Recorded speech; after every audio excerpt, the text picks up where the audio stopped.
Hello बच्चों, let's read the question.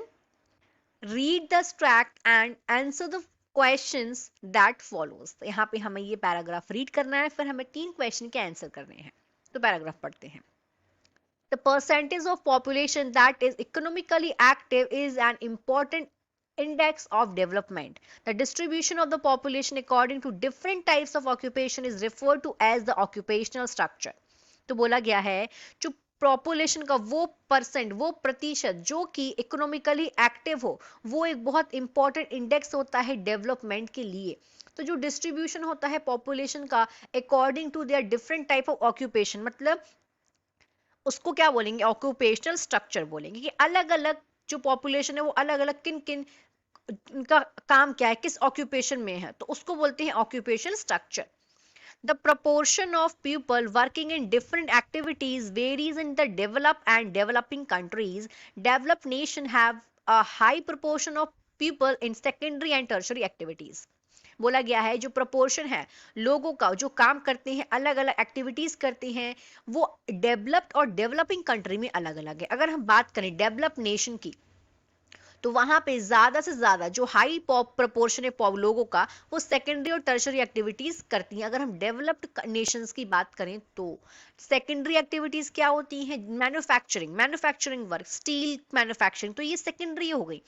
Tertiary activities क्या होती हैं, जो प्राइमरी और सेकेंडरी को सपोर्ट करने का काम करती हैं, जैसे कि मेडिकल फैसिलिटीज हो गई, नर्सिंग हो गया, टीचिंग हो गया, ये सारी की सारी टर्शरी एक्टिविटीज है. तो बोला गया है कि जो डेवलप्ड नेशन है वहां पे सेकेंडरी और टर्शरी एक्टिविटीज का जो प्रोपोर्शन है वो ज्यादा है.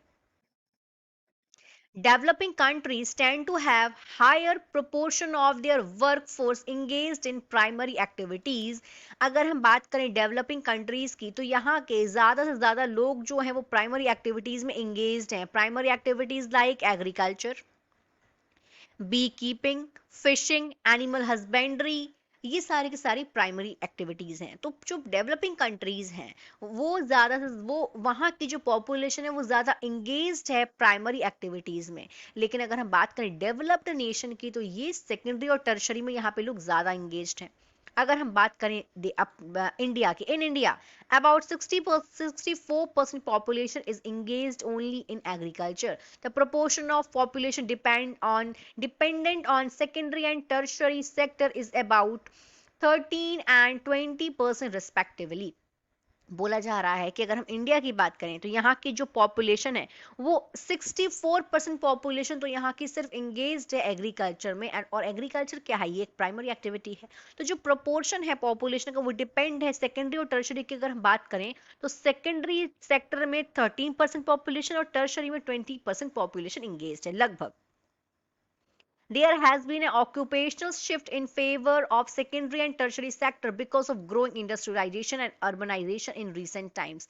लेकिन अब occupational shift हो रहा है, मतलब जो काम है लोगों का वो secondary tertiary activities में sectors में shift हो रहा है. क्यों हो रहा है ऐसा? क्योंकि industrialization और अर्बनाइजेशन हो रहा है. इंडस्ट्रियलाइजेशन मतलब औद्योगिकरण और शहरीकरण बहुत ज्यादा हो रहा है, इसीलिए लोग प्राइमरी से सेकेंडरी टर्शरी सेक्टर में ज्यादा से ज्यादा शिफ्ट हो रहे हैं.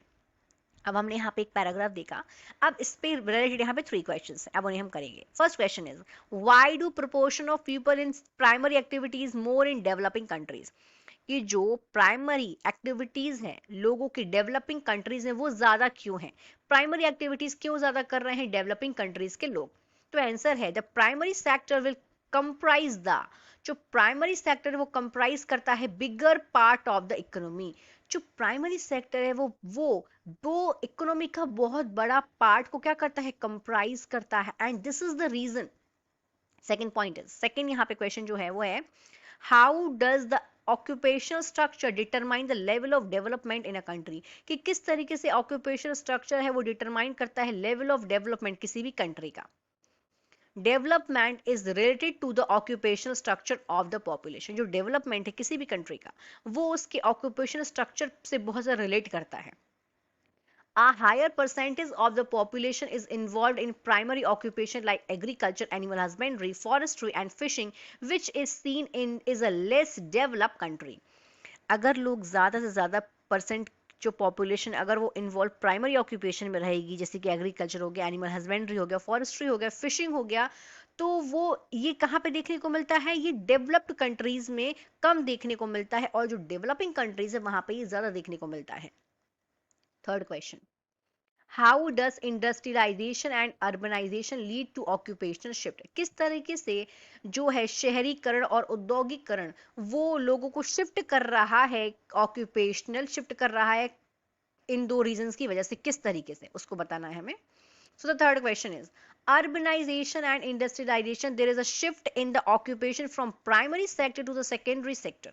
क्या हो रहा है, लगातार शहरीकरण और औद्योगिकरण होने की वजह से जो ऑक्यूपेशन है प्राइमरी सेक्टर से सेकेंडरी सेक्टर की तरफ बहुत ज्यादा शिफ्ट हो रहे हैं, as well as tertiary sectors की तरफ भी शिफ्ट हो रहे हैं। Why, what is the reason behind it?